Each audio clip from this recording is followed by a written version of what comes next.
सरकार तू ममट बहना चाहे किया को रैली बड़ा मुने की तो धरना बड़ा मुने की तो, लेकिन सबसे बड़ा और एक ही मांग है, एफआईआर डालना है। दुनिया में सभी को, देश में सभी को, छत्तीसगढ़ में सभी को न्याय मिलना चाहिए। बस जल्द से जल्द एफआईआर हो। अगर नहीं होने से नारायणपुर की कम्युनिस्ट पार्टी, बस्तर की कम्युनिस्ट पार्टी और छत्तीसगढ़ की कम्युनिस्ट पार्टी बैठ के निर्णय लेगी कि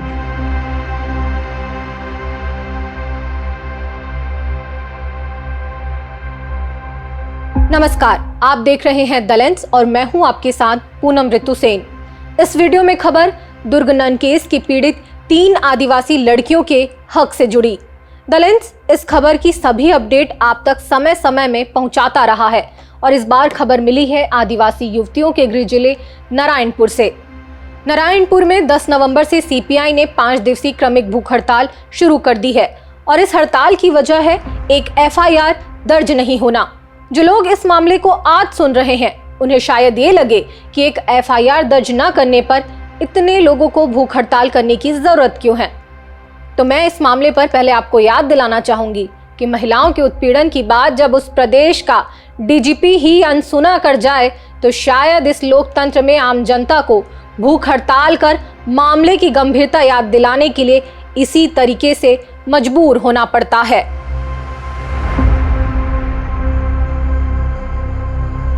दरअसल दुर्ग रेलवे स्टेशन पर करीब 5 महीने पहले युवतियों से कथित छेड़छाड़ का मामला हुआ और इस मामले में जब किसी भी स्तर में एक्शन नहीं लिया गया तो ये केस छत्तीसगढ़ राज्य महिला आयोग जा पहुंचा।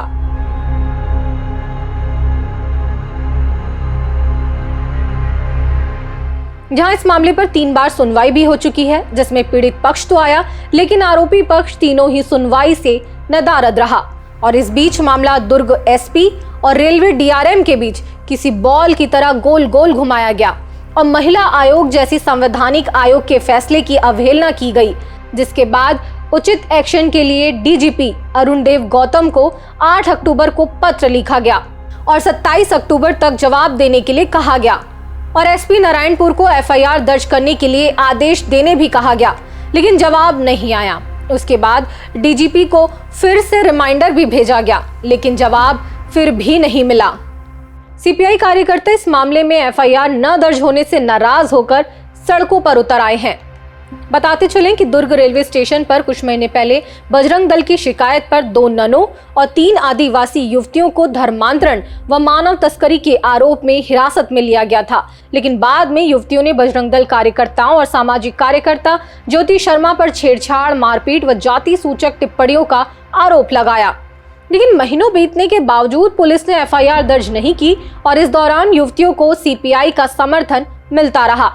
सीपीआई ने इसे जनजाति समाज का अपमान बताते हुए सरकार के खिलाफ मोर्चा खोल दिया है।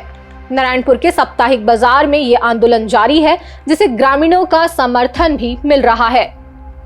सीपीआई ने चेतावनी दी है कि 5 दिनों में कार्रवाई न हुई तो आंदोलन और तेज होगा।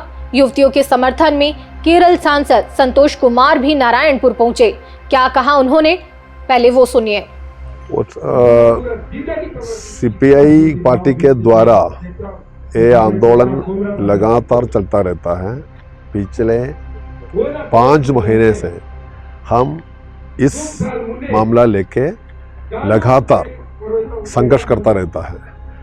मैं सांसद हूँ संतोष कुमार केरल से और मेरा साथ है के साजी कॉमरेड, हमारा छत्तीसगढ़ राज्य परिषद की सेक्रेटरी है। इसमें एक ही चीज़ से बस, ये सिर्फ आदिवासियों का मामला नहीं है, ये असल में पूरा छत्तीसगढ़ का मामला हो गया। 3 आदिवासी बालिगों का ऊपर जो हमला हुआ था उसको न्याय मिलना चाहिए। न्याय के लिए हम संघर्ष करेंगे, जीतेंगे। एफआईआर नहीं डाला, बजरंग दल वाला ने उसको मार पीटा था, गिरफ्तार कर दिया, थ्रेटन कर दिया और बहुत परेशानी किया। नन के साथ ये लोग गए थे, वो जाने के बाद नन का जो केस बहुत पॉपुलर हो गया, लेकिन इन लड़की लोगों के ऊपर क्या क्या किया वो लेके लड़की लोग ने पुलिस वाला के साथ गया था, पास गया था, 4 थाना में गया, एसपी के पास गया, डीजीपी के पास गया, महिला एक आरक्षण एक कमीशन है उधर गया, चिट्ठी लिखा, चीफ मिनिस्टर को चिट्ठी लिखा, डीजीपी को चिट्ठी लिखा, 2 बार इधर शानदार प्रदर्शन कर दिया। 5 महीने लगातार अलग अलग स्टाइल में अलग अलग रूप में एक काम किया, उसके बाद भी एक एफआईआर क्यों नहीं है? क्या एफआईआर क्यों नहीं? ये संविधान का उल्लंघन है। नारी जो भी हो, अगर पुलिस स्टेशन में जाके कुछ कंप्लेंट बोलेगा तो जरूर एफआईआर डालेगा, इधर विद प्रूफ, वो सीसीटीवी प्रूफ भी है, सब कुछ है। ये एफआईआर डालने के लिए क्या दिक्कत है? पुलिस वाला उसके बाद एनक्वायर करेगा, लेकिन एफआईआर नहीं डाला। ये क्या प्रशासन है? ये संविधान को उल्लंघन करता है। न्याय मिलना चाहिए, न्याय के लिए संघर्ष करेंगे, न्याय के लिए लड़ेंगे, न्याय सभी को मिलना है, हम जीतेंगे। ये सबसे बड़ा और एक ही मांग है, एफआईआर डालना है। एफआईआर नहीं डालेगा तो संविधान का उल्लंघन है, ये नहीं होना चाहिए। दुनिया में सभी को, देश में सभी को, छत्तीसगढ़ में सभी को न्याय मिलना चाहिए। बस न्याय के लिए संघर्ष है, ये संघर्ष लड़ेंगे, जीतेंगे। इसके अलावा इसी मुद्दे पर सीपीआई के राज्य सचिव साजी ने भी कई महत्वपूर्ण सवाल उठाए हैं। क्या कहना है उनका, वो भी सुनिए। मेरा नाम के साजी है, मैं भारतीय कम्युनिस्ट पार्टी का राज्य का सचिव हूँ। अभी हमारा 8वां सम्मेलन में चुना गया हूँ और मेरा मुख्य कार्य क्षेत्र बस्तर ही है। और जहाँ तक इस आंदोलन की बात आप कर रहे हैं, ये आंदोलन आपको जैसे कि हमारे सांसद महोदय ने बताया, विगत 4-5 महीनों से चल रहा है, नन केस से संबंधित है।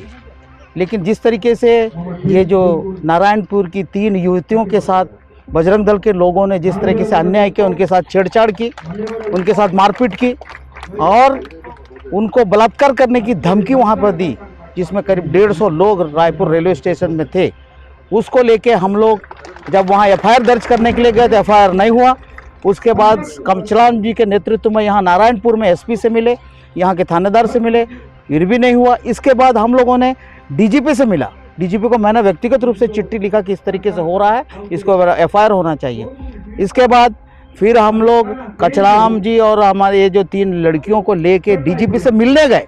तो डीजीपी के रूम में जैसे ही गए, डीजीपी साहब ने बोला ठीक है जाइए जाइए जाइए, आप लोग बहुत नेतागिरी कर रहे हो, आप लोग बहुत नहीं कर रहे, इस तरीके का बात भी हुआ। तो कुल मिलाकर हमको ये लग रहा है, ये बीजेपी का जो प्रशासन है, बीजेपी का जो राज्य की सरकार है, ये बिल्कुल बजरंग दल के लोगों को समर्थन कर रही है और इस मांग के ऊपर हमारी जो सोच है उसको सुनवाई नहीं कर रही है। एक एफआईआर की बात है, आज महिलाओं के साथ इतना कानून है, अगर एक महिला को कोई एक व्यक्ति अगर कुछ सेकंड भी घूर के देख लिया तो उसके ऊपर एफआईआर हो जाता है। लेकिन इतनी बड़ी घटना होने के बाद एफआईआर नहीं होना, ये बिल्कुल न्याय संगत नहीं है। हमारी ये मांग है और ये हड़ताल की जहाँ तक बात है, एक हड़ताल अभी 1 हफ्ता चलेगा, उसके बाद हम नारायणपुर की पार्टी के साथ बैठ के बात करेंगे और उसके बाद आगे की क्या हमारी व्यू रचना होगी या आगे हम क्या करने जाएंगे, इसके बारे में भी हम जानकारी देंगे आपको। लेकिन फिलहाल अभी शनिवार तक ये चलेगा, उसके बाद पार्टी के साथियों के साथ बैठ के आगे क्या कार्रवाई होना चाहिए ये हम निश्चित करेंगे। क्या क्या एजेंडा रहेगा शनिवार तक जो चलने वाले हड़ताल? एजेंडा एक ही है, खाली एफआईआर करना है। ये महिलाओं के साथ जो हुआ है उसके ऊपर एफआईआर करना और कुछ नहीं। एफआईआर होगा, पुलिस प्रशासन जांच करेगा, क्या सही है क्या गलत है उसकी जांच होगी। लेकिन एक एफआईआर करने के लिए भी इतना ज़्यादा सोचना बोलने से ये तो समझ से परे। कोई और मांग नहीं, खाली एफआईआर होना है। ये महिलाओं के साथ कितनी घटनाएं हो रही हैं, एक महिला थाने में जाके अगर रिपोर्ट लिखाती तो तुरंत एफआईआर होता है। लेकिन ये तो 3-3 महिलाओं के साथ 150 लोगों ने जो दुर्व्यवहार किया, खाली इसलिए ये रिपोर्ट नहीं लिखा रहे हैं क्योंकि बजरंग दल के लोग हैं और वो बजरंग दल के लोग प्रशासन से संबंधित हैं। तो ये बिल्कुल न्याय संगत नहीं है। हमारा यही दबाव रहेगा कि जल्द से जल्द एफआईआर हो। अगर नहीं होने से नारायणपुर की कम्युनिस्ट पार्टी, बस्तर की कम्युनिस्ट पार्टी और छत्तीसगढ़ की कम्युनिस्ट पार्टी बैठ के निर्णय लेगी कि इस मुद्दे के ऊपर आगे हमारी क्या आंदोलन के रूपरेखा होगा, हम बाद में तय करेंगे। बताते चलें कि इस मामले में सबसे अहम भूमिका सीसीटीवी फुटेज की है और इस फुटेज को छुपाए जाने या मिटाए जाने के प्रयास भी दिखाई दे रहे हैं, क्योंकि महिला आयोग को केवल एक गेट का वीडियो मिला जिसमें घटना के फुटेज थे ही नहीं। दलेंस ने दुर्ग स्टेशन पहुंचकर भी सीसीटीवी फुटेज पर ग्राउंड रिपोर्ट दिखाया था। अगर मामला अब भी नहीं सुलझा तो ये national human rights commission of India यानी मानवाधिकार आयोग तक पहुंच सकता है। ये सचमुच अजीब स्थिति है कि राज्य महिला आयोग जो एक संवैधानिक संस्था है उसे न्याय की गुहार लगानी पड़ रही है और उसकी कोई नहीं सुन रहा। महिला आयोग द्वारा बार बार डीजीपी अरुण देव गौतम को मामला याद दिलाना पड़ रहा है, लेकिन जवाब नहीं मिल रहा। क्या राज्य की भाजपा सरकार इस पर कोई जवाबदेही तय करेगी? क्योंकि महिला आयोग के इस नोटिस पर भाजपा सरकार की अब तक कोई प्रतिक्रिया नहीं आई है। फिलहाल यह आंदोलन न्याय की मांग के लिए है। इस मामले में आपकी क्या प्रतिक्रिया है, हमें कमेंट्स के जरिए जरूर बताएं। मुझे इस रिपोर्ट को तैयार करने में बस्तर से सहयोग किया है हमारे संवाददाता बप्पी राय ने। दलेंस सच साफ साफ यूं ही दिखाता रहे, उसके लिए जरूरी है कि आप हमारे YouTube चैनल को सब्सक्राइब कर हमारी पत्रकारिता की ताकत बने। दलेंस इस खबर की हर अपडेट आप तक पहुंचाता रहेगा। धन्यवाद।